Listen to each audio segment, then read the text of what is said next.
our customers, the region and state that they're from, and their overall spend level that they've contributed to the company's bottom line. If I switch into design view, we can see how that was constructed. We've got 4 tables: customers, orders, states, and products. This is a totals query. And down here, this is how I'm calculating the total spend. I'm taking the price of each product, multiplying it by the quantity that each person has ordered, and then I'm adding that up across all of the orders for each customer. Let's close this out and we'll create a report based off of this data. We'll go to the Create tab and press the Report button. Make sure that the query is still highlighted in the navigation pane. Press Report to get a basic report. Now I'm going to go ahead and adjust these field widths to shrink everything down onto one page.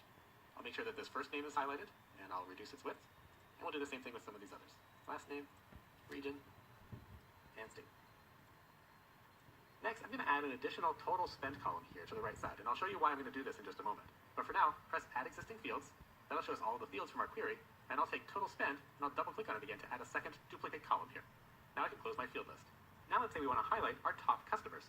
I'm going to click on this first total spend column here, and go up to the Format tab, and choose Conditional Formatting. Here we can create a new rule for how these values will be formatted. I'm going to say New Rule. I'm going to choose the field value is. Here in the next box, we can choose how we want to specify the value. We can specify a range, between or not between. We can say equal to a specific value or not equal to a specific value. I can choose more than or less than a value, or I can say greater than or equal to, or less than or equal to. I'm going to say greater than or equal to, and in the next box over, I'll type 10,000. This will highlight all of our customers that have spent more than $10,000 with the company.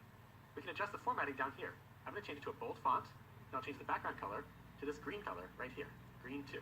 We'll get a preview of what that looks like over here. Go ahead and say OK, and press Apply. And back here on our report, you'll see that some of our values got highlighted. Let's go ahead and say OK. Now let's create a second conditional format for this second column. I'll click over here in this total spend value, go up to Conditional Formatting, and I'll say New Rule.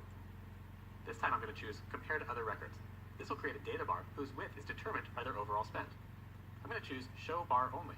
That'll remove the number from this field. I can choose a bar color down here. I'm going to choose this dark green color here. Here we'll determine how our lowest values and our highest values will be determined. We can either use the absolute values that appear in our data, or we can specify our own low value and high value, or low percent and high percent. I'm going to leave it set to lowest value and highest value. Go ahead and say OK, and then Apply. Then we'll press OK to close the Conditional Formatting Rules Manager. You can see the data bars appear here in the background. In Access, the data bars fade from the color we selected out to white. I find that this makes them a little bit difficult to read, but if we add a color in the background, for instance, I'll go up to Shape Fill and choose this dark gray color right here, we get a better distinction of where that data bar ends. And I can scroll through my values and see who's contributed the